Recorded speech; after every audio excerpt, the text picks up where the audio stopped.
Hello and welcome to the shed. In today's video I'm going to show you how you can clamp and edge joint two boards together using just one clamp. Hope you enjoy. Just a little disclaimer here, if you haven't seen my video on how to get the perfect edge joint, please check that video out down below, it's in the description. You should really watch that prior to doing this, or you can watch that after watching this one. So we've already got these two boards here and they're flat, they join together, they're going to get a very nice tight edge joint. But we don't have many clamps in our hand tool wood shop. We don't have the space. We're a small workshop like I am, and you don't have a space for a whole lot of clamps. So we want to edge joint these two boards together, and we've only got one clamp available. So let me bring you in here, and we're going to show you how to do the sprung joint, which allows the use of just one clamp to join these two boards together. And this is going to be a very quick, straightforward, and easy process. So you can bring them together like this, so we know they're going to join up. Then what we do is we come in to the middle, so I'm aiming for the middle part, but you can sort of start here, so you go normal, push down a little heavier and let it pop out at the end.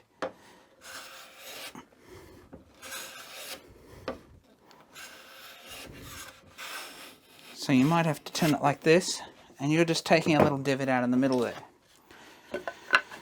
So then when we bring it in like this, find the middle of the board, sit them flat, start doing them up. Now, it is always hit and miss when you do these sort of things, and I sometimes find it works and I also sometimes find that it doesn't. It just depends just how accurate you get that joint. But with these sitting here like this, these should be pulled up pretty tight. Now there's very little gap here. If you've got a little bit of discrepancy, you're going to notice it in this sort of joint, but it's pulled it all together nice and tight. So let's glue this up so we can see how well it works. So we just use a little bit of PVA. As normal, we don't want much.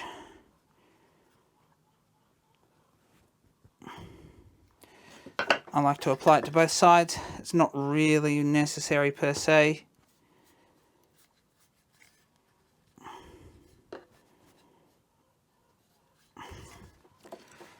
Bring our joints together like this. And we give them a rub. Make sure that glue's all spread in the joint. Rub them together like that. Drop them in the clamp.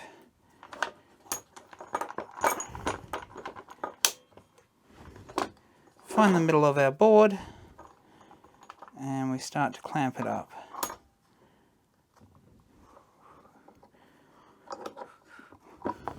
So I'll let this dry, we'll take this out of the clamp and we'll see how well the edge joint went on this particular joint. And we'll see if there was any areas that we can improve or if there's any little mistakes.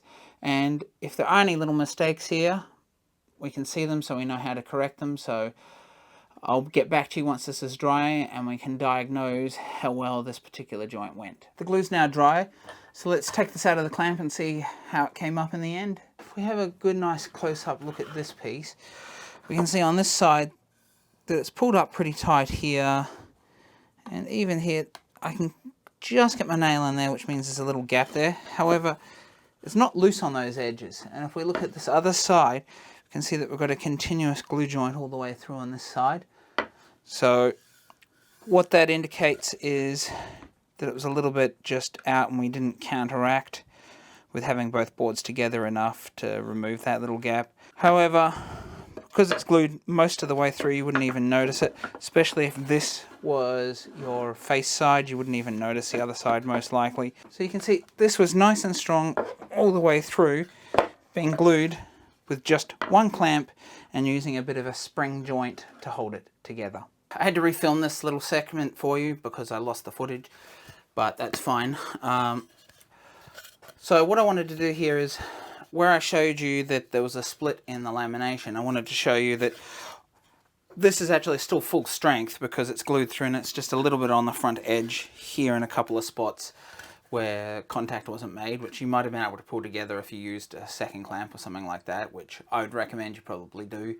Or you would eliminate that if you did this style of joint using wedges on a table, because that was the way it was done traditionally, because clamps weren't readily available at all.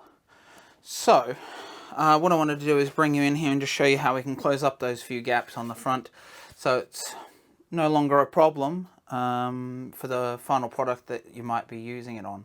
You can see there's like a little dark gap here, and it's running to about there. Oh, it's running to about there, just there. So it's just on this little top corner here, because it's glued right through on the back here. There's actually no gap here. The technique I'm going to use here is one you've probably seen before. A little bit of 240 grit sandpaper, a little bit of glue, and I'm sure all of you have had to do this at some point. It's also a technique you can use to close up gaps on dovetails. So you just rub a little bit of glue in there. Put it in so it fills the hole. You want to fill that, any of those gaps.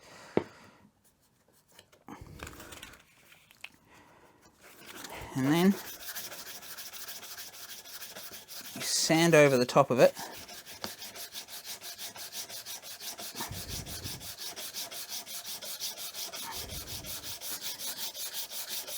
And what that sanding does is fill that gap.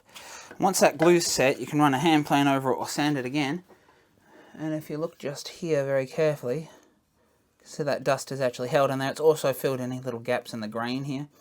That's why it can be good to do this on open grain timber. You can sand them before you finish them, and the finish can sort of lock dust into your grain. That gap is now completely closed up, and we won't have a problem with that anymore. You can do the same thing up on the end. You can do the same thing on the end grain.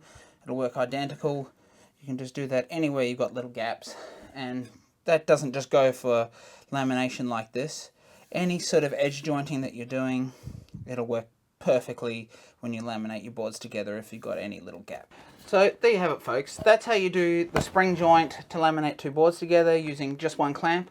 Or, as I mentioned before, you can also have it down in a jig and use wedges to actually jam them together, and that's how this kind of technique was done back in the day when metal was quite expensive, so clamps weren't readily available. So, as you can see, it couldn't be easier to laminate at least a small section of board like this together using just one clamp.